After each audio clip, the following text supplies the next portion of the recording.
looked around my neighborhood and I saw a lot of vacant lots that were full of grass and weeds, and I also did some research on hunger in Oregon and was surprised to find that we have a pretty high rate of hunger, and I got really concerned about transporting food from far distances and using all of that fossil fuel to get food from one place to another when we have all of this rich, fertile soil that could be growing food right here.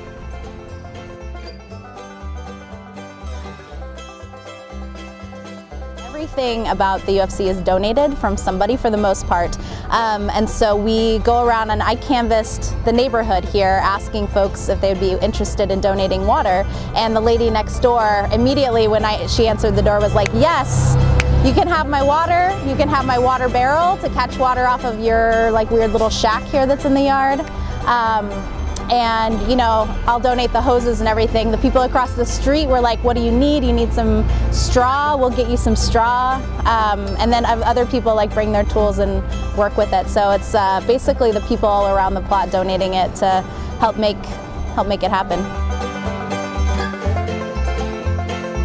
Eventually, we would like to see our gardens be as self-sufficient as possible. So each garden will have its own composting system and its own garden planning that includes seed saving, so that eventually we can get all of our amendments and all of our seed from within the system, and it'll be a closed loop system and we won't have to rely on funding as much.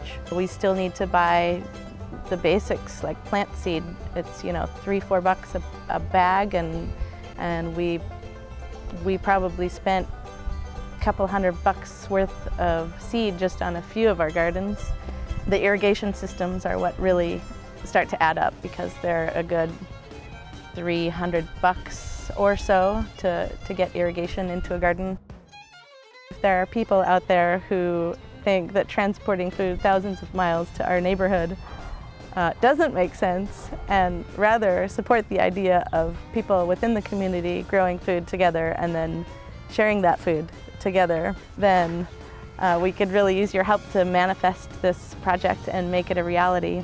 We all eat. It's one of those things that brings us to our humanity and crosses cultural lines and socioeconomic lines and racial lines and religious lines and political lines, and no matter who your neighbors are or what they believe in and whether it's the same or different than you, working in the garden and growing food that you can harvest and cook and eat together is such a galvanizing way to build community.